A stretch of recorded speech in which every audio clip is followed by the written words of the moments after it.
Ben, merci de nous accorder quelques petites minutes rapides. Vous venez toujours d'arriver de la grande ciudad, métropole. Oui. Et ça s'est fait vite le voyage. Oui. Là, on vous attrape. Vous avez fait votre test de son. Un peu désincarné. On dirait qu'on a fait notre test de son genre, ouf, je suis un peu tanné. On est dans le bout de la tournée où il y a tellement eu de chaud que là, on fait notre test de son un peu sur le pilote automatique. Parce que là, mais ça va marcher à soir, ça va être super. J'ai aucune inquiétude. C'est pas la première fois que vous jouez ensemble. Non. Mais est-ce que c'est la dernière fois? C'est ça qu'on a entendu dire avec Carquois. Bien, à toutes les villes qu'on fait ces temps-ci, on commence à penser que c'est la dernière fois. C'est pas mal sûr que c'est le dernier show de Carquois à Baie-Saint-Paul. En tout cas, ça, c'est sûr. J'y pense, là. Je pense que c'est pas mal le dernier. On aime dire à la blague à vie, mais probablement que c'est peut-être vrai. T'sais, on ne sait pas si on va revenir. On se retourne vraiment se coucher dans notre boîte pour mais là, ça une autre décennie. Il n'y a pas l'air d'avoir de conflit avec les amis de non, l'équipe. Non, tout va bien. C'est pas pour ça. Non. C'est justement pour éviter qu'il y en ait, peut-être, oui. à quelque part. Puis surtout, je dirais, se faire comme un genre de petit blitz, un petit éclipse dans le temps. Un retour de Carquois qui dure 2 ans, avec la production de l'album, l'écriture de l'album, puis les tournées, puis les shows. Donc, on savait à quoi s'attendre. Puis, tu sais, en sachant ça, je pense que on a tout pris avec un grain de sel, différemment qu'il y a 12 ans, où on était, veux pas plus menotté. Tu sais, c'était une job. Si tu quittais le groupe, mais tu mettais tout le monde dans la rue. En péril, là, c'est ça. Là, c'est plus ça. Vous êtes rendu des plus grandes personnes? Bien, on est rendu des plus grandes personnes, je sais pas. Je pense que oui, à quelque part, oui, on a gagné en maturité. Autant artistiquement parlant qu'humainement parlant, mais il reste que, tu sais, ça peut vite devenir une job aussi. Ouais. C'est pour ça qu'on le prend pas à la légère non plus, on reste sérieux dans notre petit plan de match éphémère. Puis, En tout cas, vous avez l'air d'être... Vous êtes une belle équipe. Comme on a peu de temps, puis c'est sûr qu'on ne pourra pas parler de vos 40... Prends ton temps, Valérie, prends-les ton temps. 23 printemps, on ne pourra pas parler oui. de vos 23 printemps. Vous êtes né à Sept-Îles? Je suis né à Sept-Îles. Vous êtes demeuré combien de temps à Sept-Îles? Une bonne partie de votre enfance? J'ai quitté pour le cégep Saint-Laurent à l'âge de 16 ans et demi, 17 ans. direct Sept-Îles, Granville. Oui, Granville, comme Granville. Granville comme Granville, le beau Martin-Léon. C'est ça? Oui. OK. Et là-bas, là, quand j'ai quand même, tu sais, je vous connais, mais tu sais, là, je suis allée comme un peu plus scruter. J'ai vu vraiment une famille mélomane. J'ai vu aussi qu'il y avait une auberge avec les artistes qui y allaient pendant le festival et tout ça. Festivalé, oui. Oui, c'est ça. Est-ce que je me trompe ou c'est votre frère qui est... Mon cousin. Cousin, OK. Cousin Alan Côté qui a créé le Festival de chansons de Petite-Vallée. Puis donc, moi, ça m'a amené à rencontrer plein d'artistes quand j'étais jeune. Je passais tous mes étés là. En fait, on profitait du fait que ma mère est de Petite-Vallée. Là, vous avez compris un peu, il y avait un lien de sang. Ben oui.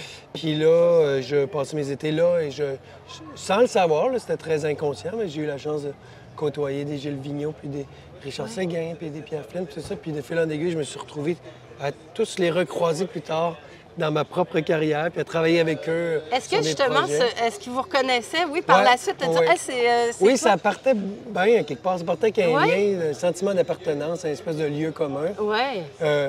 Qui est peut-être même pas juste Petite-Vallée, qui est comme la chanson. Tu sais, on se retrouve à Baie-Saint-Paul ici, là, festif. J'ai vu Lou Adriane sortir de la loge, partir à la course.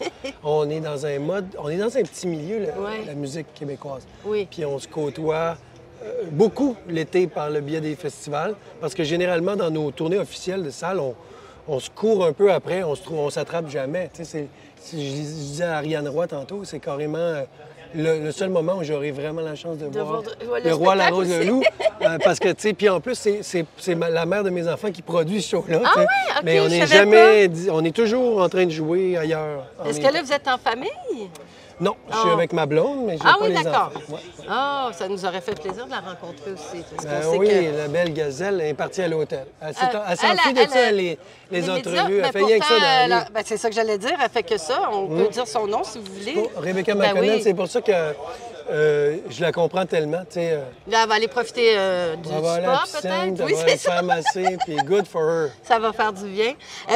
Qu'est-ce que je voulais dire? Quand on regarde aussi, bien évidemment, oui, Gilles Vigneault, toutes les sommités, vous les avez côtoyées. Vous avez étudié aussi un peu dans... J'ai été chanceux, on va dire ça. Je me sens chanceux. Ça fait quand même un privilège. Vous avez étudié en jazz. Et là, ben, c'est très drôle parce que je disais que dans les amis proches de votre cohorte, il y avait entre autres Ariane Moffat, Marie-Pierre Arthur, puis Olivier Langevin de Galaxy. Ouais. Alors, c'est quand même, ils ont été chanceux cette année-là au collège? Ils disent encore, hein, parce que ma fille vient de rentrer en guitare jazz. Ah oui? Tout est dans tout, là.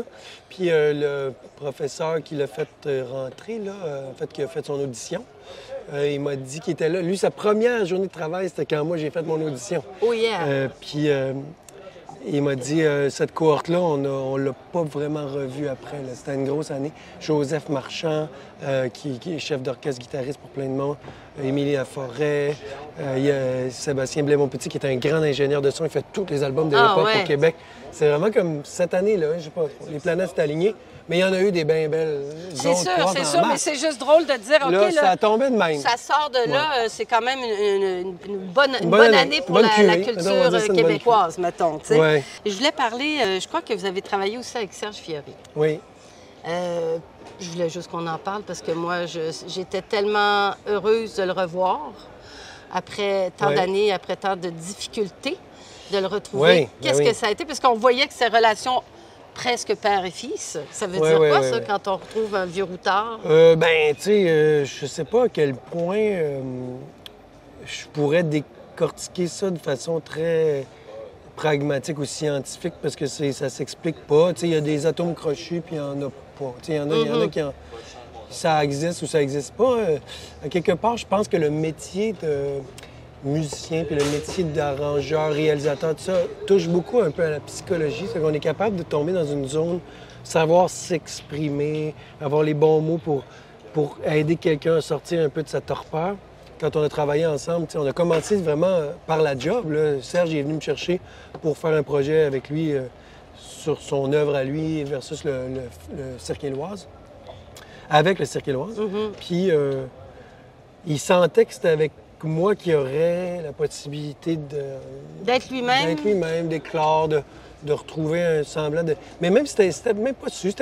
Je pense que c'était tout instinctif. Moi aussi, la première fois quand j'étais touché que Serge pense à moi, on s'était rencontrés quelques années auparavant. Mais quand j'ai commencé à travailler avec, ça a cliqué tellement rapidement que là, il y a eu comme un... Wow! On n'avait pas besoin de se parler. On se savait, tu sais. Fait que... C'était vraiment une belle époque. Puis je m'ennuie de lui, je le vois pas beaucoup. Il est retourné un peu lui aussi se coucher dans sa boîte. Mais oui. Mais on aimerait ça qu'il ressorte encore. Il faudrait le tirer un petit peu. Oui, les gens sont très nostalgiques. Mais c'est ça, c'est un gars qui a mis vraiment de côté aussi sa guitare depuis longtemps, puis sa musique. Fait que il était un peu rouillé. On s'est retrouvés quand même à festoyer puis à jouer des tunes. Ça, c'est plus marquant pour moi, c'est quand on se retrouve. On fouille dans les vieilles guitares d'harmonium puis on se met à jouer. Quand même. Quelque chose de on fouille dans les vieilles guitares d'harmonium. C'est pas tout le monde qui peut dire ça. J'ai pas connu OK, ça va, là. Arrêtez, non, mais là. mais en même temps, je trouve ça trilant par le biais, probablement, des gens qui m'entourent aussi, qui sont plus âgés, qui ont connu cette époque-là. Puis quand je leur raconte, mettons, au père à Frank, là, mettons Gilles Lafontaine, qui doit avoir le même âge que Serge, à peu près 71, 10, 11. Là, les autres, là, ils ont les yeux grands. Ah, c'est sûr. Tu as joué avec Serge Fiori. C'est sûr. Mais c'est ça la beauté de l'affaire, c'est que l'inspiration n'a pas d'âge, la musique n'a pas d'âge. C'est intemporel, il faut que ça reste. Comme je disais tantôt, Ariane Roy, Lou-Adrienne Cassidy, c'est des jeunes. C'est des enfants. Oui, mais en même temps, ils sont des grandes âmes, des vieilles âmes de musique. On parle de 2 dernières affaires. Entre autres, musique de film. Ça, je sais que c'est un peu un dada. Justement, on a parlé de Martin Léon tantôt. Vous avez fait un peu de musique de film, ou je me trompe, ou de documentaire? Oui, mais pas beaucoup, mais assez, oui. Un peu de docu, un peu de musique à l'image pour la publicité, par exemple. Puis un long métrage, un seul long métrage. C'est ça. Quasipan, un film sur les... en fait, un film autochtone. Ouais. C'est-à-dire réalisé par une allochtone, mais qui parle de la vie autochtone. Super beau film, inspiré du roman de Naomi Fontaine. Puis ça a été ma seule expérience. Je peux pas te dire que je capote bien. Ah non, OK, c'est ça que je me demandais. C'était-tu quelque chose ça pique ma curiosité quand même. Oui. C'est comme j'aime la musique au cinéma. J'aime aller voir des films. Je suis un assez bon cinéphile. Rien comme mes amis de Carquois qui sont très cinéphiles. Mais quand même, je me considère comme au-dessus de la moyenne, disons ça de même. Puis j'aime beaucoup la musique à l'image. On vient de faire, avec Carquois, on vient de faire un moyen métrage technologique, c'est-à-dire qu'il va être en 360 degrés dans le dôme de la Société Arts et Technologies à Montréal. Et ça, c'est des arts technologiques à Montréal. Puis ça, c'est intéressant, mais en même temps, tu sais, c'est pas pareil comme faire ta propre carrière de chanson. Tu travailles à la merci d'un client. Tu es comme un client. Oui, tu as la trame, tu dois, c'est toi, tu dois faire plaisir au réal ou à la réal, puis tout ça. Donc, c'est... Mais c'est très intéressant, tu sais, puis je pense que je suis capable de faire ça, de travailler pour les autres en masse. Je ne suis pas individualiste à ce point-là, mais ça peut être étrange. Tu sais, il peut y avoir des conflits. Comme, non, j'aurais pas fait ça, mais c'est ça que tu veux, je vais le faire pareil, tu sais. Je me suis pas rendu là, je suis chanceux. Mais Martin Léon, on a tellement fait qu'un moment donné, lui, il s'est rendu dans des zones, bon, OK, je vais te pondre ce que tu veux entendre, parce que... Mais en même temps, en tout cas, ça fait des belles très belles affaires. Oui. Au final, c'est pas toi qui c'est ça, tu es à la merci. C'est pas toi le grand directeur du projet, puis justement, tu n'es pas la bonne personne pour être ce grand directeur-là, cette grande directrice-là. 12 hommes rapaillés, avant de finir, 12 hommes rapaillés. Moi, c'est sûr que ça m'a touché beaucoup. Pas moi. On est combien? 40 000... Oui, deux fois, quasiment une centaine de mille. Une centaine de mille de billets. De disques. Comment on appelle ça maintenant, des disques? Hein? Bien là, dans le temps, c'était à l'époque, les 33 tours. Moi, j'ai eu ça, hein? Puis les 8 pistes aussi. Fait que je te dis pas mon âge. Mais 12 hommes rapaillés, ça a été un projet, la relecture ou la redécouverte des textes de M. Miron. Mettre en valeur quelque part, faire la lumière sur le talent de Gaston Miron. Je pense que c'était ça un peu le but. Parce que Gaston Miron, les gens... Une certaine couche, peut-être, mettons, la société connaît, mettons, je dirais pas une couche parce que ça fait trop hiérarchique, mais mettons, les érudits de poésie, les connaisseurs de littérature, etc., connaissaient Miron, mais je veux dire, donc ça a fait un rôle de démocratisation, à quelque part. Mais puis de découverte aussi, parce que je veux dire, moi, j'ai bien beau, je sais c'est qui, mais tu sais, est-ce que j'ai lu tout? Non, c'est ça, l'homme rapaillé, personne ne peut te le réciter par cœur. Voilà, tu sais, fait que là, ça permet de l'offrir au public. Ça a été très intéressant pour moi, parce que je connaissais pas Gaston Miron. Ben non, enfin, je connaissais, pensais que c'est le frère d'un chanteur country, là, c'est pas vrai. On pensait qu'on le connaissait. Voilà. Et écoute, pour finir, parce que là, je dois vraiment vous laisser aller, c'est festif. C'est votre combienième de participation pour... je ne saurais répondre à ça, mais je l'ai fait bien des fois. Puis on est très proche de l'organisation. Ils m'ont même invité à venir faire en solo, à un moment donné, le festif à l'école. On jouait pour les petits dans les écoles de la région. Ça, c'est hors circuit. Oui, le festif à l'école, c'est une très belle vraiment initiative le fun. aussi. Fait que toute la gang est bien le fun. Puis, je dirais que depuis le 13e étage, moi, le plus lointain souvenir, c'est mon premier album solo. Je pense que le festif commençait, là. C'est ça, il y a 15 ans cette année, le festif. C'est son 15e. Donc, ça fait 11 ans de ça. C'est ça.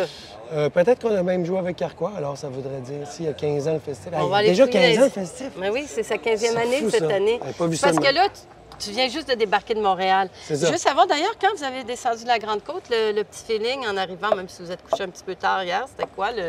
On arrive dans... Très bon feeling de retrouver la place, la beauté des lieux. C'est sûr que feeling de déboucher ses oreilles, ça descend vite. Mais j'ai des amis sur place, puis j'ai un sentiment d'appartenance. Là, moi, ils n'ont pas à s'en faire, les vrais gens, les vrais locaux, ils n'ont pas à s'en faire. Je suis pas en train de vouloir m'installer ici puis devenir un vrai charlevoisien. Mais en même temps, j'aime tellement ça. Je me sens quand même prendre, mettons, partie, tu sais, Charlevoix, la Côte-Nord, la Haute-Côte-Nord. Ben oui, là, c'est comme on part. On est un peu connectés. On part. Hey, un grand merci, puis surtout un bon moment, puis un gros bonjour à votre épouse, amoureuse. À mon amoureuse. Qui reste cachée, puis je la comprends. Fait que profitez-en bien, merci beaucoup. Salut, au plaisir. Merci.